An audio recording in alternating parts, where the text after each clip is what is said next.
Hi, it's time for another verb of the day. Today's verb is conflict. Let's take a look at some of the definitions or ways that we use this verb. The first way you might hear the verb conflict used is to mean to be different, incompatible, opposed, or contradictory. A second way you might hear this verb used is to mean to not be in agreement. We're going to see some example sentences a little later that illustrate these. They're going to look at perhaps policies that seem different or incompatible.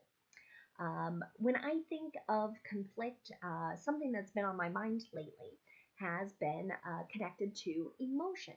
Some people would say, well, a person can't be sad and happy at the same time. Those emotions seemed opposed or contradictory.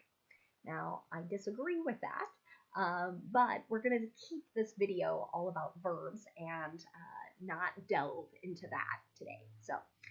But maybe that example helps you better understand what's meant by these definitions. You should know that conflict is a regular verb. To make the progressive tense, all you're going to do is add ing to form conflicting.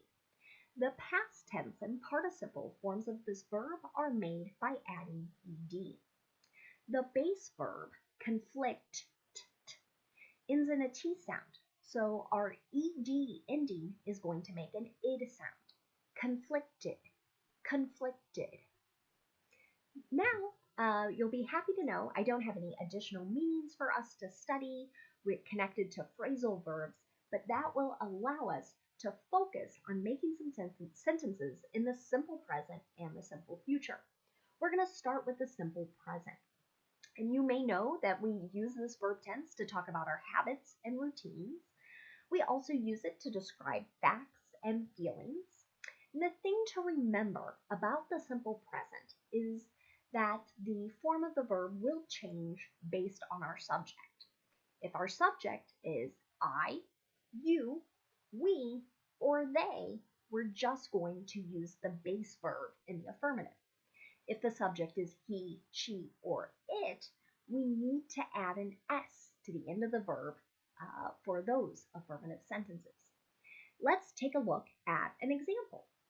Their work styles conflict, but they're still able to work together. So work styles could be in reference to many different things. It could be connected to someone liking complete silence when they work, or a very neat and organized workspace, whereas other people might like to have music playing.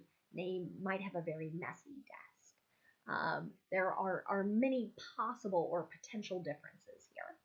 But despite these differences, the sentence is the same. They can still work together, work as a team. Now let's look at making a negative simple present sentence.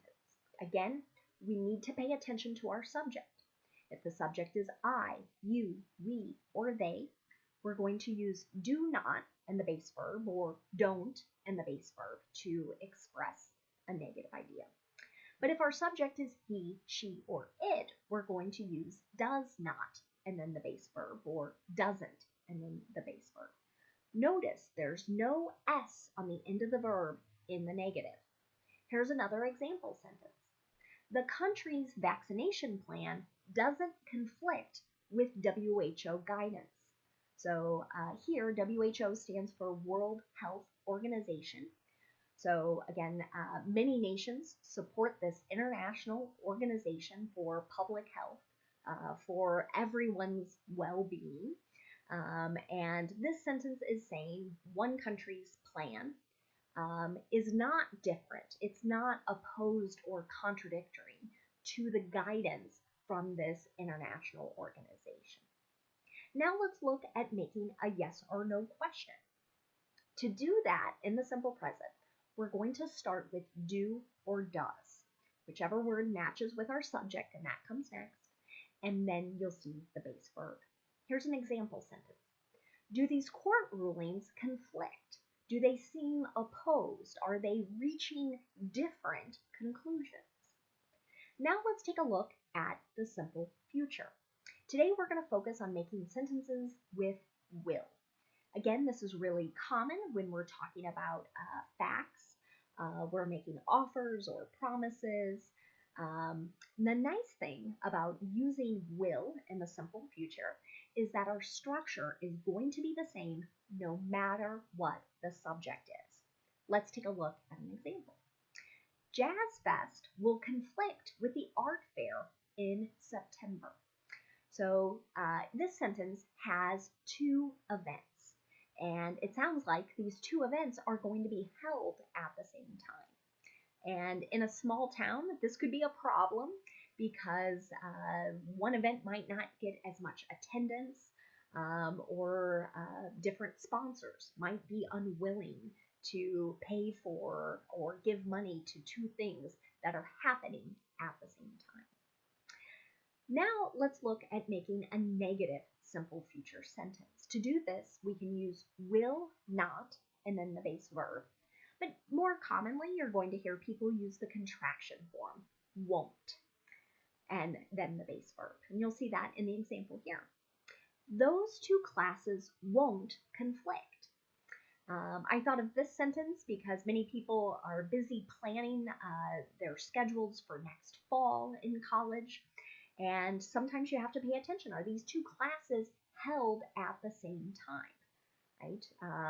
You can't physically be in two places at the same time. So it's important that your classes do not conflict. And this sentence is describing that there isn't going to be a problem taking those two classes.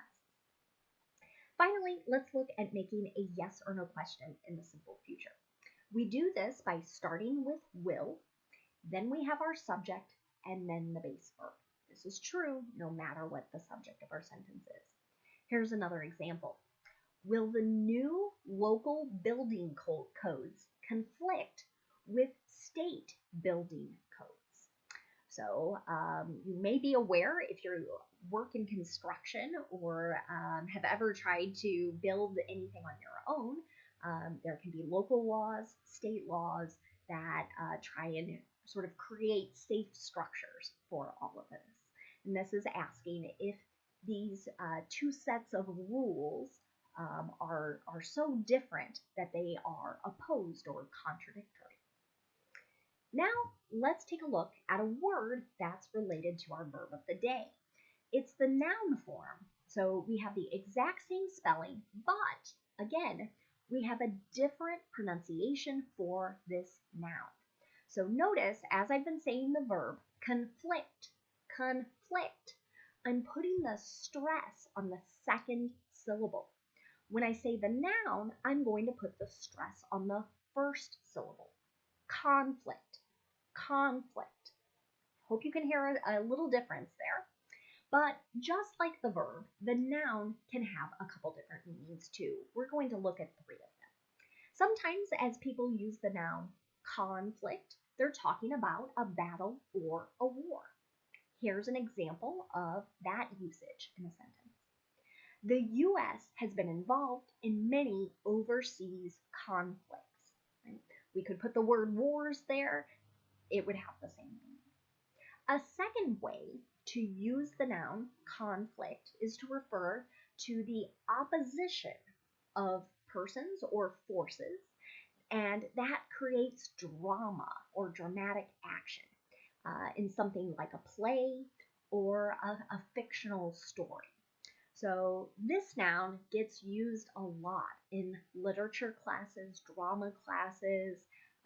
Again, as you study English, this might come up.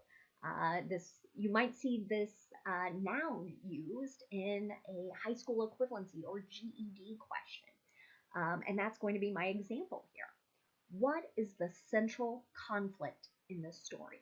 So what two or more characters or forces are creating the drama, creating the problem that needs to be resolved in the story? A third way to use the noun is to mean a mental struggle that's caused by opposing needs, drives, wishes, or other sort of internals, that would be like inside ourselves, or external, so from other people or other forces. So external or internal demands. Here's an example of that. Her desire to please her parents was in conflict with her dreams. So I've heard similar statements like this from former students where they felt a strong need or push, maybe from their parents, to go into one particular field of study, but they were really, really interested in something completely different. That is an example of a conflict, right? So it might be some kind of combination, an internal desire and this external force that's trying to say you need to do this. Thanks so much for watching today's video. I hope you have a great day.